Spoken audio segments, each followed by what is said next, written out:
আসসালামু আলাইকুম রহমতুল্লাহ। আলহামদুলিল্লাহ ওয়াহদা ওয়াসসালাতু ওয়াসসালামু আলা মান লা নাবিয়্যা বা'দা আম্মা বা'দ। قال رسول الله صلى الله عليه وسلم عن ابن عمر رضي الله تعالى أن رجلا جاء إلى رسول الله صلى الله عليه وسلم فقال يا رسول الله أي الناس أحب إلى الله فقال رسول الله صلى الله عليه وسلم أحب الناس إلى الله أنفعهم للناس। প্রিয় দেশবাসী এবং বিদেশে অবস্থানত আমার ভাই ও বোনেরা, আপনারা ইতিমধ্যে সবাই অবগত হয়েছেন যে বাংলাদেশের বিভিন্ন অঞ্চলে, বিশেষ করে কুমিল্লা, ফেনী, নোয়াখালী, করাল বন্যায় তারা জর্জরিত হয়ে গেছে। বন্যার করাল গ্রাসে ওই সমস্ত এলাকার মানুষ, শিশু বাচ্চা থেকে নিয়ে বৃদ্ধা নারী পর্যন্ত তাদের আহাজারিতে বর্তমান আকাশ পাতাল কম্পিত হয়ে উঠেছে। সেই অসহায় দুর্গত মানুষের জন্য আল খায়ের ফাউন্ডেশন পূর্বের ন্যায় তাদের পাশে ঝাঁপিয়ে পড়েছে।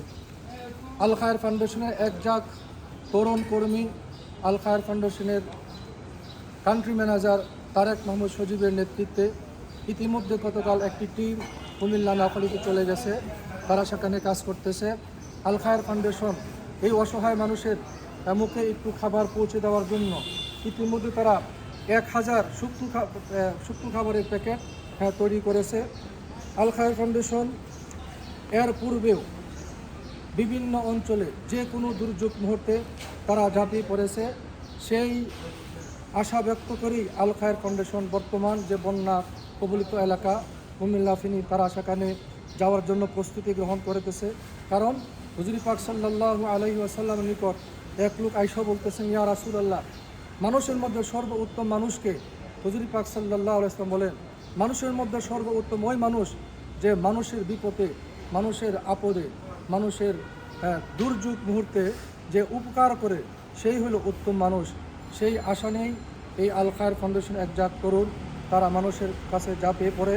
আল খায়ের ফাউন্ডেশন যে বন্যার দুর্গত এলাকা মানুষের জন্য যে 1000 প্যাকেট তারা তৈরি করেছে, এই প্যাকেটের মাঝে যেগুলো আইটেম দেওয়া হয়েছে তার মাঝে হলো চিরা 1 কেজি, মুড়ি 1 কেজি, গুড় 1/2 কেজি, টোস্ট 1/2 কেজি, মোমবাতি 4টা, লাইট 1টা, স্যালাইন 1টা এবং সবচাইতে প্রয়োজনীয় 4টা স্যালাইন 4টা এবং এই মুহূর্তে সবচাইতে প্রয়োজনীয় যে জিনিসটা খাবার পানি বিশুদ্ধকরণের ট্যাবলেট 1 পাতা।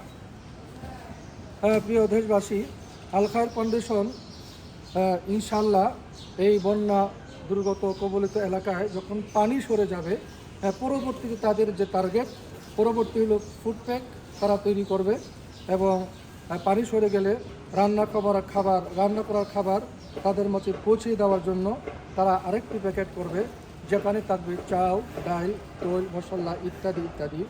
এবং পানি সরে গেলে এই অসহায় মানুষের, যারা আজকে একবারে বাড়িঘর একবারে শূন্যহীন অবস্থায় চলে আসছে, তাদের ঘর নির্মাণের জন্য বাড়ি নির্মাণের সামগ্রী তাদেরকে দেওয়া হবে। যেমন ইতিপূর্বে আল খায়ের ফাউন্ডেশন খয়রা খুলনাতে সে দুর্গত মানুষের জন্য 200 পরিবারের জন্য 200 টিন সহ ঘরের বিভিন্ন সামগ্রী তারা তাদেরকে দিয়েছে। এখন আমি আপনাদেরকে যে জিনিসটা দেখাতে চাই যে আল খায়ের ফাউন্ডেশন তাদের যে শুকনো খাবারের প্যাকেটটা তৈরি করেছে, আমরা একটু দেখি কী কী আইটেম এখানে দেওয়া আছে। সেখানে এই যে টোস্ট বিস্কিট আছে, টোস্ট বিস্কিট, তারপরে আপনার স্যালাইন এবং 4টা মোমবাতি, লাইট, তারপরে গুড় আছে, চিরা 1 কেজি, চিরা 1 কেজি, মুড়ি 1 কেজি, মুড়ি 1 কেজি। এই দিয়ে আমাদের আল খায়ের ফাউন্ডেশন প্যাকেট তৈরি করেছে। ইনশাল্লাহ পরবর্তীতে আমরা যেটা আলোচনা করেছি, পানি সরে গেলে অন্যান্য প্যাকেটগুলি যেমন হবে, ওরা যেভাবে কাজ করতেছে আমরা কাজগুলো আপনাদের একটু দেখাই। আমাদের এই মুড়ির প্যাকেট করতেছে, আর আমাদের গুড়ের প্যাকেট এখানে দিতেছে। এখানে আরেকটা জিনিস আমরা পোকা দেখতেছি, আমরা আসলে এটা কোনো মাছি মনে করবেন না, এটা মৌ পোকা। যে মৌ পোকা আপনার এই মৌমাছি বাসা তৈরি করে মধু করে, ওইগুলো পোকা, অন্য কোনো পোকা এখানে নাই। আমাদের আল খায়ের ফাউন্ডেশন এই প্যাকেট তৈরি করে এখানে তারা এগুলা সংরক্ষণ রাখতেছে। এখান থেকেই প্যাকেট ইনশাল্লাহ আমাদের দুর্গত এলাকায় পৌঁছে যাবে। আমাদের কয়েকজন ভাইরা এখানে ওই প্যাকেট তৈরিতে ব্যস্ততা আছে। ইনশাল্লাহ আস্তে আস্তে আমাদের 1000 প্যাকেট হয়ে গেলেই ইনশাল্লাহ আমরা আশা করি আজকে রাত্রির ভিতরেই আমরা এই প্যাকেটগুলো ওই বন্যা দুর্গত এলাকায় আমরা পৌঁছাতে পারবো।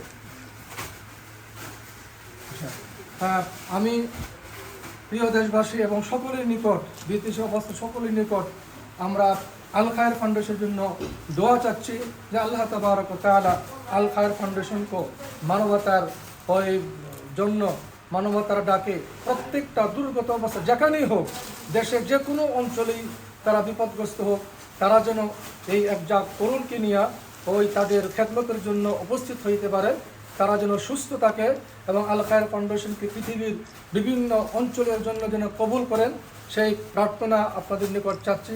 আল্লাহ পাক কবুল করুক, আল খায়ের ফাউন্ডেশনকে মনজিল পর্যন্ত পৌঁছার তৌফিক দান করুক। এই কথা রেখেই আমি সকলের সুস্থতা কামনা করে, বিশেষ করে বন্যা দুর্গত এলাকার মানুষের সুস্থ জীবন এবং আল্লাহর রহমত কামনা করে আমার কথা শেষ করতেছি। আসসালামু আলাইকুম ওয়া রাহমাতুল্লাহি ওয়া বারাকাতুহু।